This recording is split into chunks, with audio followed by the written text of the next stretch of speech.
It's Tuesday Trivia once again, and I have some good ones for you. Another 10 lined up. Flo is not with me today, unfortunately. My wife is home, so Flo has chosen who she likes best. But I'm going to have some synopses from the Video Hounds Golden Movie Retriever, and you're going to guess the movies that I'm describing. Let's get into it.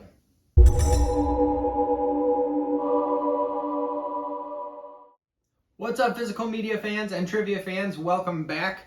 I forgot to mention in my little intro that fun facts are back. I know I only had one last week, and I kind of slacked on preparing, so I didn't have fun facts for everything. And I did get a request to bring those back. Somebody said they missed them. So I'm going to do a fun fact for each of these movies. If you are new here, the format for this trivia / quiz is that I read a synopsis of a film from the Video Hounds Golden Movie Retriever, redacting or changing some identifying words so I don't give it away. Then I give you if you don't get it by then, I then give you the year, I then give you the cast in reverse order of billing, and then I give you the director, and then I give you the answer, and then I give you a fun fact. So, if you haven't gotten it by the time you hear the synopsis, maybe the year will make some bells ring. If not, maybe the cast, maybe the director. But if you get it, one sentence into the synopsis, that's awesome. You're doing great at this. I did include a couple of tough ones for this one. I usually keep about 2 very hard ones or a little bit less known genre films. We have thrillers, horror. I don't remember if I included any sci-fi this week, but we have 10 genre films lined up for you. So let's get right to it. Movie 1, we have an empty nester wanders around a seemingly haunted house suspecting neighbors of murder and finding out more about her scientist husband's past than she'd like. This director shoots for his Hitchcockian suspense, but manages mostly intermittent jolts and occasional wit. The surprise ending, telegraphed by the film's marketing campaign, has nothing to do with the film's first hour, which has everything to do with atmosphere and setting up distractions. So I'm not sure if this is like a medium hard one. I don't think it's super hard. Plenty of people have seen this. It's pretty well known. And you'll hear when I get to the cast and the director, I think you'll be like, oh yeah, if you haven't gotten it yet. The year is 2000. So this one came out in the year 2000. Cast: Diana Scarwid, Michelle Pfeiffer, and Harrison Ford. That's how they were billed, but I feel like Michelle Pfeiffer was definitely the star and definitely had more screen time. So it probably should have been Diana Scarwid, Harrison Ford, then Michelle Pfeiffer, but I'm sticking to my own rules here. The director is Robert Zemeckis. Robert Zemeckis, very well known. Did that give it away? The movie is What Lies Beneath. What Lies Beneath. So the fun fact I have about this movie is that it was filmed during a hiatus from Castaway. I believe it was because Tom Hanks had to lose weight or gain weight, or one of the two, with much of the same cast. So Zemeckis used most of the same cast to film this movie during that hiatus for Castaway. Movie 2. Another of this author's creepy tales, adapted for TV. Bobby and Guard live in the small town of Haven, Maine, actually filmed on New Zealand's North Island. She's an aspiring writer. He's a fading poet with a drinking problem and a metal plate in his head. This is important. Walking in the woods, Bobby stumbles over a long-buried spaceship which begins to take possession of the townspeople. Their eyes shine green, their teeth fall out, and they act out their often violent fantasies. All but Guard. The whole thing's more silly than scary. The title comes from an old children's rhyme.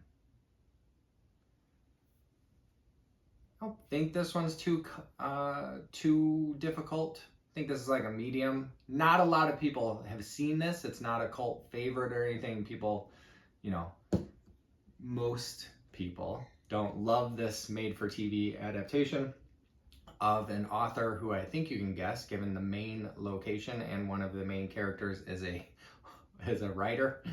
The year is 1993. The cast is Joanna Cassidy, Mark Helgenberger, and Jimmy Smits. The director is John Power, which probably doesn't ring bells for most people, general audiences, but that movie is, or I guess as a miniseries, is Tommyknockers. So it is a Stephen King adaptation. The movie is Tommyknockers, based on a book of the same name. And fun fact is, Stephen King has stated in interviews that he did not like this made-for-TV adaptation. He felt that the miniseries was cheaply made, and to be fair, he also criticized the book, which he wrote, as not being up to par, and he credited his drug addiction at the time of writing with that slip up there. So Stephen King didn't love the book, and he didn't love the adaptation. I forgot to mention the theme, or I didn't forget. I was holding off on mentioning the theme. These are all movies that I featured on this channel when I am unboxing or showing off haul of VHSs. So these are all VHSs that I've featured on this channel before, and there's another little trick involved that maybe as I start reading out the titles, you'll figure out there's another theme there. Movie number 3. This director takes on crop circles in this eerily potent psycho thriller. Widowed father, a relapsed minister, lives on a farm with 2 children, along with younger brother, blank, when things start to get strange. Everything seems normal, but even simple everyday actions are steeped in the brand of moodiness and unspoken dread that this director does best. By the time mysterious circles appear in the cornfields, it's clear that the question of whether or not aliens are to blame for the crop circles is secondary to how the characters will react. Quiet and intense, what doesn't happen is as important as what does in this top-notch suspenser. I think that's the first time I've ever heard or read the word suspenser, but that is from the Video Hound's Golden Movie Retriever. The year is 2002.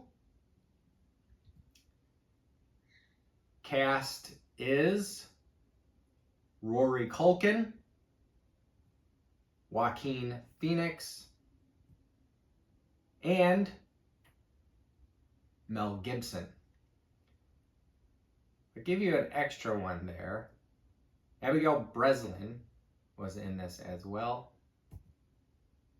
And the director is M. Night Shyamalan. So the director of The Sixth Sense and this movie, which is Signs. You probably got that one, or hopefully you got that one. That was meant to be one of the easier ones.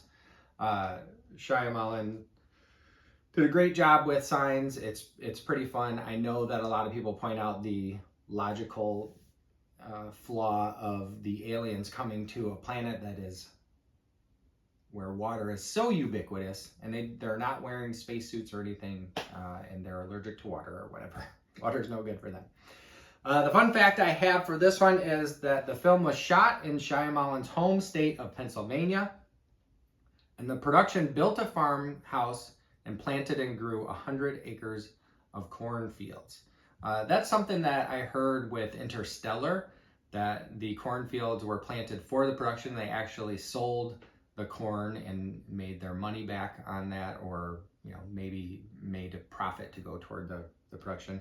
I couldn't find whether they sold this corn or not, but seems like a no-brainer, right? If you're especially if you're growing 100 acres of corn. You should probably sell that. Movie 4.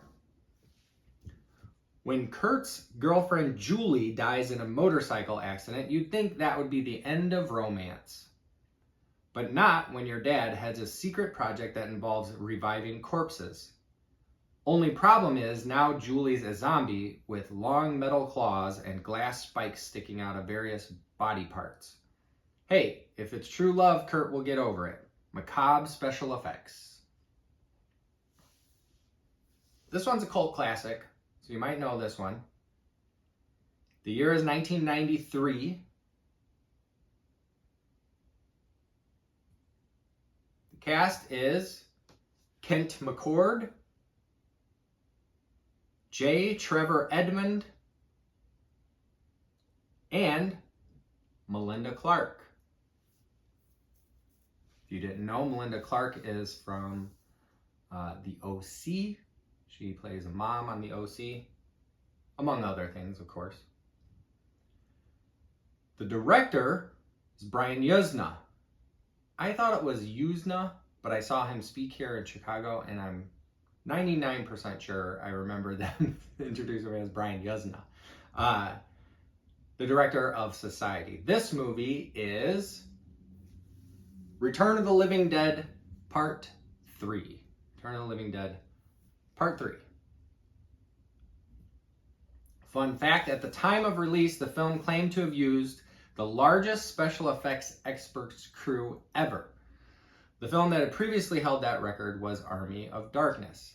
Now, I wrote in there that they claimed, because that happens with a lot of the biggest, best, most, fastest or whatever, that somebody is claiming that this is true. And it, if you do a little research or deep diving, it might not be, but it could be true. But they did claim to have used the largest special effects crew ever. Movie number 5. Scientist Kane heads a team that discovers the ability to make humans invisible. He decides to test it on himself, and the process works. In fact, it's irreversible.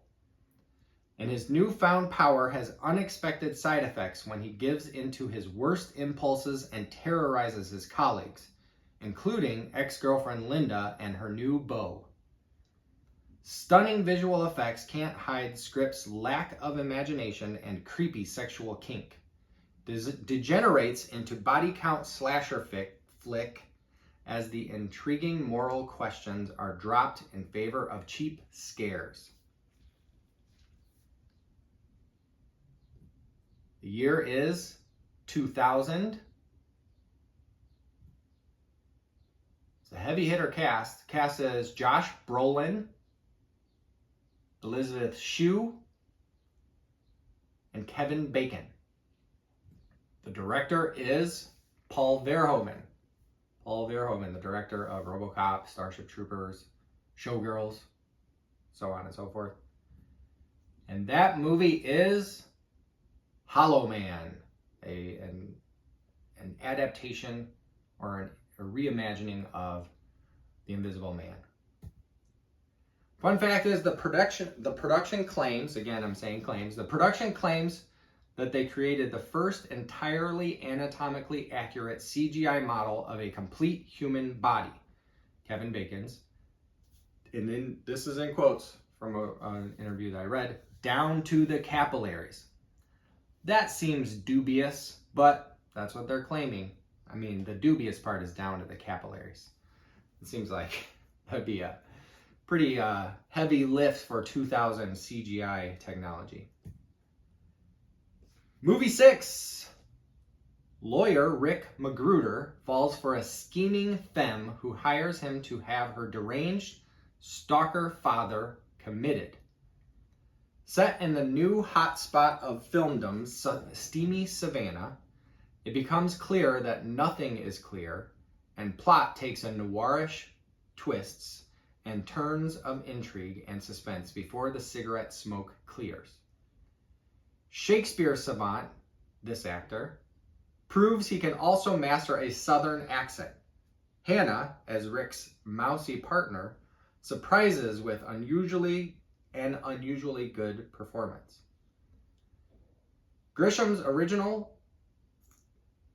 first original screenplay, though not a masterpiece, sly thriller doesn't fail to entice. So I didn't love this, but I thought it was okay. The year is 1998. The cast is Robert Duvall, Embeth Davidtz, and Kenneth Branagh. The director is Robert Altman. So this is a Robert Altman film. It's one of his lesser celebrated ones. Might not be lesser known, but it's definitely not talked about as much as some of his other films. But this film is The Gingerbread Man. The Gingerbread Man. Fun fact about this one, the studio Polygram disliked Altman's original cut and replaced his editor and recut the movie to its own specifications. This understandably angered Altman, who threatened to remove his name from the film. I'm assuming there was a compromise made, or they let Altman have final cut, given that his name ended up being on the film. Movie 7. This director's view of the future is colorful, loud, and fashionable. Dressed in costumes by Jean-Paul Gaultier, this actor is a New York City cab driver turned unwilling hero who must save Earth from destruction at the hands of evil arms dealer Zorg. He takes time to romance an orange-haired nymph who holds the key to all the madness going on. This actor is over the top as the icy villain, more of a bad gag than a bad guy. The jumbled story fortunately takes a backseat to weird aliens and stunning visuals, which makes this an eye-catching, albeit confusing, sci-fi trip. This is a very long synopsis, but the movie is very well known. I would say it's a cult classic. So maybe you got it already. If not, here are some more clues. The year is 1997. The cast is Gary Oldman, Bruce Willis, and Mila Jovovich. The director is Luc Besson. Luc Besson. And that movie is The Fifth Element, of course, The Fifth Element. Fun fact, Besson originally wanted Prince to play the character of Rudy Rod, who was played by Chris Tucker eventually, and he did an amazing, great job. He has shared a sketch of Prince as Rod, done by Jean-Paul Gaultier, on social media.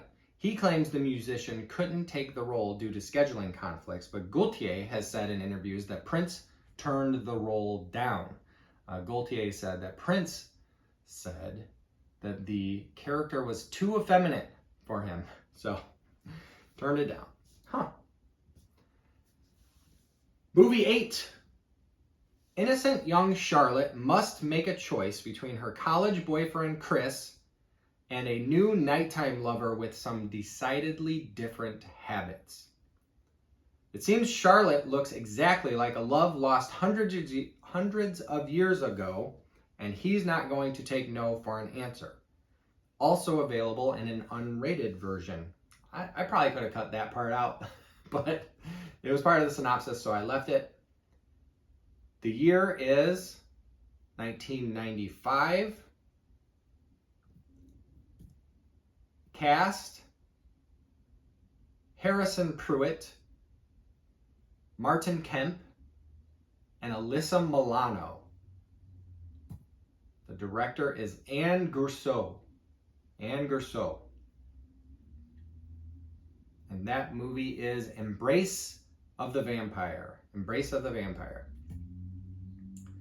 The fun fact I have for this one is, it is often claimed that fans praising the prosthetic effects of Martin Kemp's character's bulging forehead veins led him to get checked out by a doctor and discover that he had a tumor. He has stated in interviews that that was not the reason. Instead, It was a lump on the back of his head that was concerning that he got checked out. So if you hear this false bit of fun fact trivia that his bulgy veins sent him to the doctor because fans were praising the prosthetic effects when it wasn't really prosthetics, that is incorrect, according to Kemp himself. Movie 9. Surveillance expert Tom Wells leads a normal family life until he's hired by widow Mrs. Christian. She wants him to find out the identity of a young girl apparently slashed to death in a porno film found in her late husband's safe. He descends into the underbelly of the pornography industry, guided by sleazeballs with names like Max California and Dino Velvet, and is both disgusted and fascinated by what he sees and learns. After he ferrets out the villain, he is forced into a showdown in order to save his family. The year is 1999. Cast: James Gandolfini, the late James Gandolfini, Joaquin Phoenix, who is Max California, I'm pretty sure, if I remember correctly, and Nick Cage. Director is Joel Schumacher.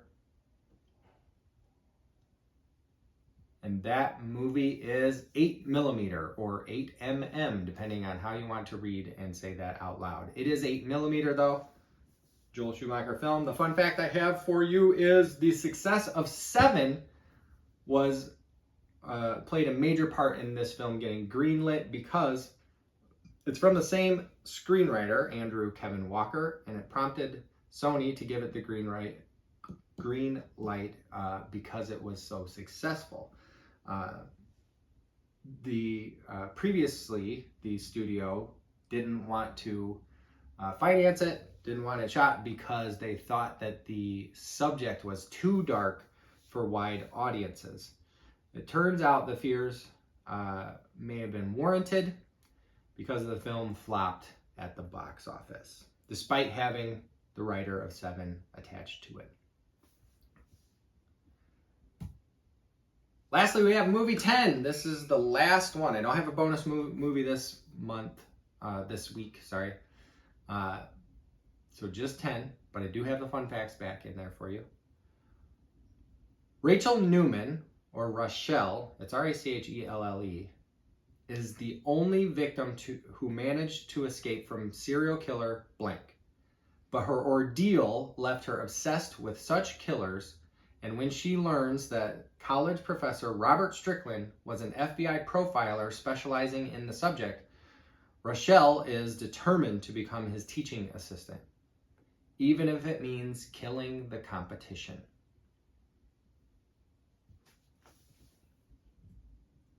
The year is 2002. The cast: Garrett Wynn Davies, William Shatner, and Mila Kunis. The director is Morgan J. Freeman. Morgan J. Freeman. That J is important. And this movie has not stood the test of time. It's pretty much universally disliked, but I'll give you that final theme is reverse alphabetical order. So we started with What Lies Beneath, and we're ending with this one, which is American Psycho 2. American Psycho 2 with Mila Kunis. It's subtitled All American Girl. But the fun fact I have for you is something that I didn't know before I started doing a little research for these fun facts, and that this film was originally shot as a standalone. It was not related to Bret Easton Ellis's story, American Psycho, at all, but the studio went in and they reshot some scenes, they re-edited so that it could be sold as a sequel to American Psycho and be called American Psycho 2. All American Girl. So that's interesting. It was originally supposed to be its own thing, and the studio cut it up added stuff into it. So it could be American Psycho 2, and then people hated it pretty much. So I wonder what the original would be like, if it would hold up if it was a standalone about, you know, a psychotic young college student. But that's it. That's all I have for you this week. Thank you for joining me for Tuesday Trivia. If you want to like and subscribe, I appreciate that. But either way, you'll see me the next time I post. Thanks.